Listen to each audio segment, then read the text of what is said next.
In Gotham City, young Bruce Wayne falls down a dry well and is attacked by a swarm of bats, developing a fear of them.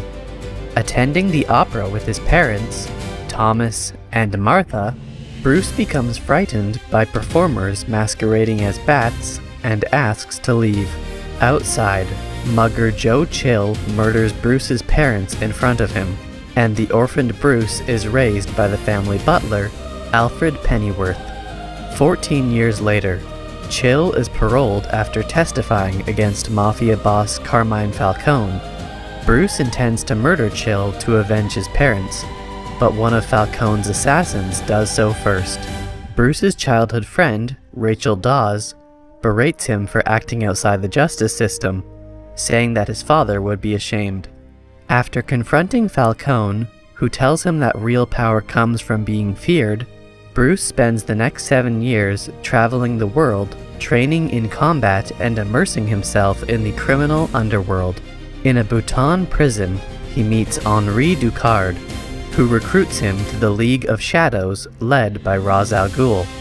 After completing his training in ninja methods and purging his fears, Bruce learns that the League knows about Gotham, and believing the city is beyond saving, intends to destroy it. Bruce rejects the League and its edict that killing is necessary, burning down their temple during his escape. Ra's is killed by falling debris, while Bruce saves the unconscious Ducard. Returning to Gotham intent on fighting crime, Bruce takes an interest in his family's company, Wayne Enterprises, which is being taken public by the unscrupulous William Earl. Company archivist Lucius Fox, a friend of Bruce's father, allows Bruce access to prototype defense technologies, including a protective bodysuit and a heavily armored vehicle called a Tumbler. Bruce poses publicly as a shallow playboy while setting up a base in the caves beneath Wayne Manor and taking up the vigilante identity of Batman, inspired by his childhood fear, which he has now conquered. Intercepting a drug shipment, Batman provides Rachel with evidence against Falcone and enlists Sergeant James Gordon, one of Gotham's few honest cops, to arrest him. In prison, Falcone meets Dr. Jonathan Crane, a corrupt psychologist whom he has helped smuggle drugs into Gotham. Donning a scarecrow mask, Crane sprays Falcone with a fear-inducing hallucinogen and has him transferred to Arkham Asylum.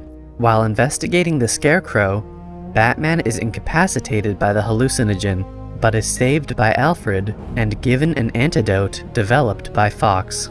When Rachel, now a Gotham Assistant District Attorney, accuses Crane of corruption, he reveals he has introduced his drug into Gotham's water supply. He drugs Rachel, but Batman subdues him by spraying Crane with his own chemical, then interrogates him, who claims to work for Ra's al Ghul. Batman evades the police by attracting a large horde of bats using a high-pitched sound to get Rachel to safety, administering her the antidote and giving her a vial of it for Gordon and another for mass production. At Bruce's birthday party, Ducard reappears and reveals himself to be the true Ra's al Ghul. Having stolen a powerful microwave emitter from Wayne Enterprises, he plans to vaporize Gotham's water supply, rendering Crane's drug airborne and causing mass hysteria that will destroy the city. He sets Wayne Manor aflame and leaves Bruce to die, but Alfred rescues him. Ra's loads the microwave emitter onto Gotham's monorail system to release the drug at the city's central water source. Batman rescues Rachel from a drugged mob and indirectly reveals his identity to her.